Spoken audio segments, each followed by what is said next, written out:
Yeah, ladies and gentlemen, have you ever wondered why some people are rich while others are poor? Some people are healthy while others are sick.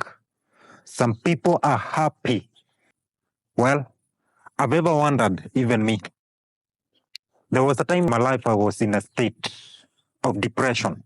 And I would look at people, I would see them happy, laughing, blissful. But I myself was there, very sad, trying to laugh, but I cannot even laugh. Then I was amazed, what is happening to me? But I came to realize one thing. There is what we call the power of your mind. Let me deconstruct a human being. A human being, a man is made up of the spirit that has a soul and lives in a body.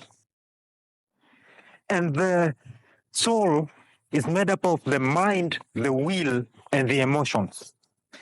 Let us come to the mind. The mind has got the conscious and the subconscious mind.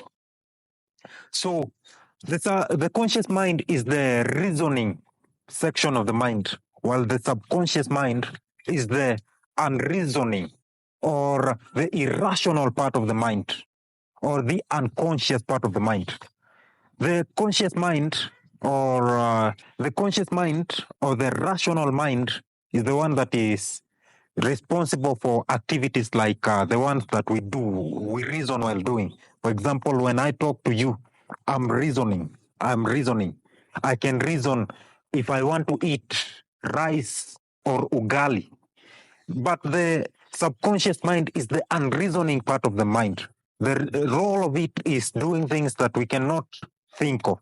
For example, I cannot think about sweating. When I run, I just naturally sweat.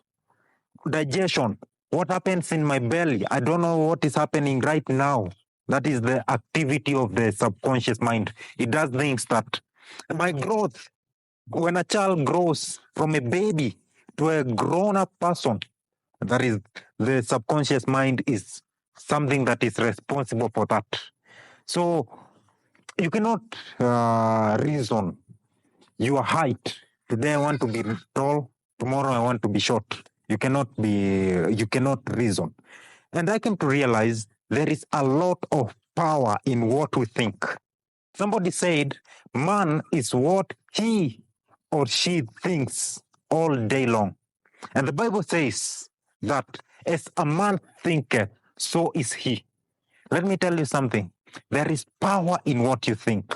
If you think that you're poor, consistently you think about poverty. You think of poverty. You are poor. And that poverty will materialize and you will find yourself becoming poor in real life.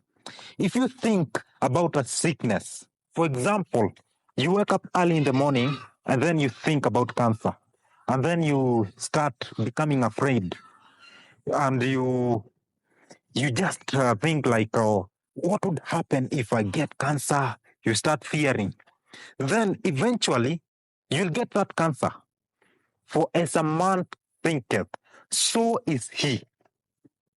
Long time ago, I thought that this was just a joke. There was nothing. I would hear people talking about the power of the tongue, preachers teaching and saying that death and life are in the power of the tongue, and he who loves it shall eat its fruit.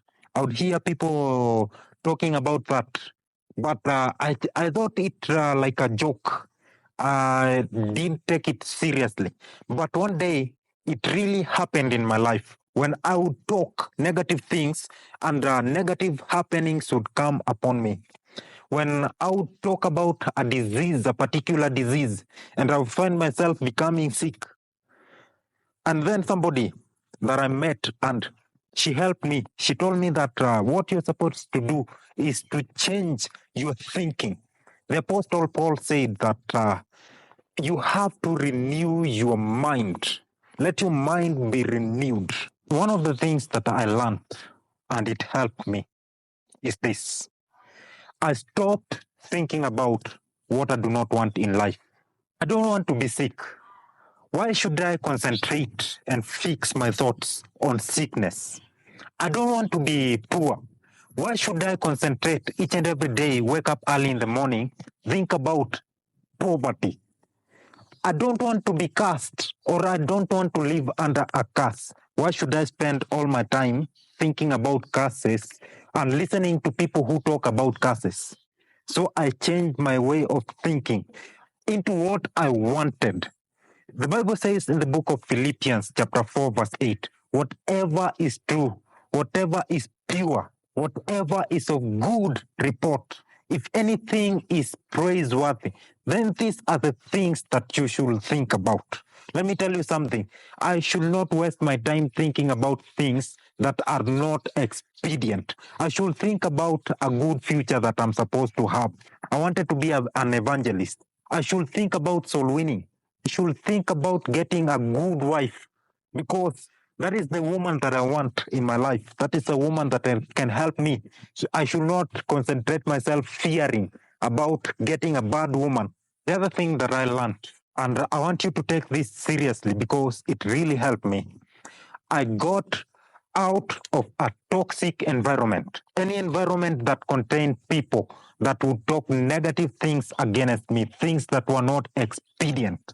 That environment I relinquished and I came out of it. One of the things that causes us to behave the way we behave and act the way we act is because of the environment where we grew in. For example, if your parent used to call you stupid, useless, foolish, you will find yourself behaving like a foolish person. Sometimes, not only do we find ourselves in toxic homes, but even we might find ourselves in toxic churches, toxic schools, teachers talking to us in a negative manner. And so, one thing that you can do if you want to be great in life, you have to get out of a toxic environment. For example, if you want to quit alcohol and you keep on relating with alcoholics, you'll never quit alcohol because they will always be telling you things like there is a nightclub somewhere, let's go to a disco, and you'll find yourself going there. So, one of the things that you have to do if you want to come out of you want to renew your mind, you want to change the way you think, is to move out of a toxic environment. One of the things that I learned about people that had an illumined mindset, people who have a great mindset, rich people, millionaires, they dress modestly. You know, long time ago, I used to dress anyhowly. I would wake up early in the morning, not even take a shower, move around in the streets, meet friends, talk to anyone. And I came to realize the more I did that, the more opportunities I lacked.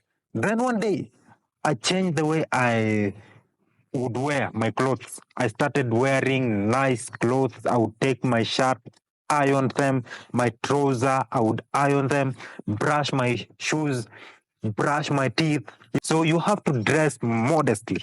And when I started dressing modestly, I found myself getting a lot of opportunities to talk to people, talk to the public, share with them ideas. I started finding myself talking to rich people, relating with rich people, and they would trust me. They would look at me, they would see myself like I have a lot of money, a lot of ideas.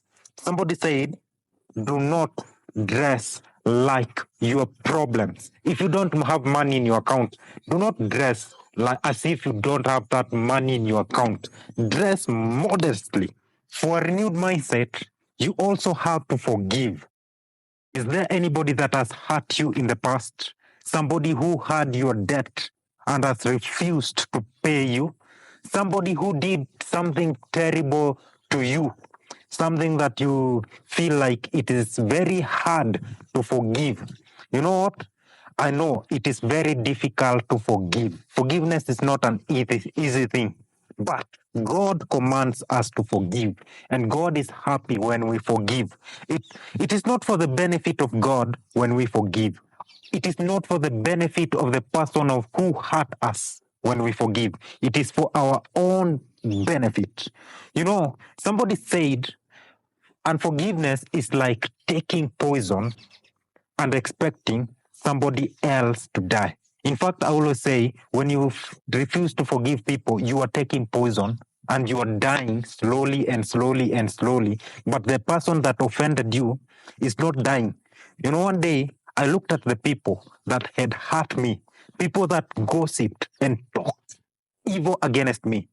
These people would do better in life. They would have a lot of money, but I would be there very sick, falling sick, but they are enjoying life. And the more my health would deteriorate, the more they enjoyed, the more they talked, the more I became poor, the more they laughed. So it reached a point, I changed the way I thought, and I forgave these people. I released them. And nowadays, I even meet them and I talk to them as if nothing ever happened between me and them. So you have to learn to forgive. You have to learn to let God and let go. Forgive them. And when you forgive, you'll find yourself, you are opening a door for great and big opportunities that are coming your way. When I forget them, I experience tremendous health and bliss in my life. I started getting a lot of money. Renew your mindset.